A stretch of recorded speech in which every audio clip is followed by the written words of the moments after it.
നമസ്കാരം, ലിവിറ്റ് കളക്ഷൻസിന്റെ പുതിയൊരു വീഡിയോയിൽ നമ്മൾ കൊണ്ടുവന്നിരിക്കുന്നത് സൽവാർ മെറ്റീരിയൽസ് ആണ്. ഓക്കെ, അപ്പം 3 ഷെയ്ഡ്സ് ആണ് അവൈലബിൾ ആയിട്ട് വന്നിരിക്കുന്നത്.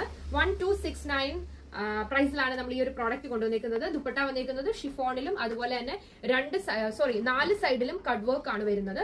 ഫസ്റ്റ് ഷെയ്ഡ് നമുക്ക് വരുന്നത് നല്ല അടിപൊളി ഒരു യെല്ലോ ഷെയ്ഡിലാണ് വരുന്നത്. പ്യുവർ കോട്ടൺ ഫാബ്രിക്കിൽ വരും. ഈ ഓഫ് പാർട്ട് വരുന്നതാണ്ട് വർക്ക്, നല്ല അടിപൊളി വർക്ക് ആണ് ഇതിനകത്ത് വരുന്നത് കേട്ടോ. നല്ല രസമാണ്. ടൈ ആൻഡ് ഡൈ പാറ്റേൺ ആണ് വരുന്നത്. ബോട്ടം വരുന്നത് കോട്ടൺ തന്നെ ആയിരിക്കും വരുന്നത്. ഫുൾ ഔട്ട്ഫിറ്റ് ദാണ്ട് ഈ ഒരു രീതിയിൽ വരും. സെക്കൻഡ് ഷെയ്ഡ് നല്ല അടിപൊളി ഒരു പിങ്ക് ഷെയ്ഡിൽ ടൈ ആൻഡ് ഡൈ പാറ്റേണിലാണ് അകത്ത് ഷിഫോൺ ഫാബ്രിക്കിൽ വരുന്നത്. 4 സൈഡും കട്ട് വർക്ക് വരുന്നുണ്ട്. ഓക്കെ, ടോപ്പിന്റെ പോർഷൻ ദാണ്ട് ഇങ്ങനെ ആയിരിക്കും ടോപ്പ് പോർഷൻ വരുന്നത്. ബോട്ടം പോർഷൻ വരുന്നത് ഇങ്ങനെ ആയിരിക്കും. ഫുൾ ഔട്ട്ഫിറ്റ് ഈ ഒരു രീതിയിൽ വരും. ഈ ഒരു ദുപ്പട്ട ഒത്തിരി ഇഷ്ടപ്പെട്ടു കേട്ടോ. നല്ല സോഫ്റ്റ് ദുപ്പട്ട ആണ് കേട്ടോ. ദാണ്ട് ഫ്ലോയി ആണ്, പക്ഷെ അതുപോലെ തന്നെ നല്ല കട്ട് വർക്കോട് കൂടി വരും. ദാണ്ട് യോക്ക് പാർട്ട് വരുന്നുണ്ട്. കോട്ടൺ ഫാബ്രിക് ആണ്. ഇതിന്റെ ബോട്ടം വരുന്നത് ഇങ്ങനെ ആയിരിക്കും വരുന്നത്. ഫുൾ ഔട്ട്ഫിറ്റ് ഇതാണ്ട് ഈ ഒരു രീതിയിലായിരിക്കും. അപ്പൊ ഇതിൽ ഏതെങ്കിലും പർച്ചേസ് ചെയ്യാൻ നിങ്ങൾക്ക് ആഗ്രഹം ഉണ്ടെങ്കിൽ നമ്മുടെ വാട്സ്ആപ്പ് നമ്പറിലേക്ക് സ്ക്രീൻഷോട്ട് സെൻഡ് ചെയ്ത് തരിക. Thank you.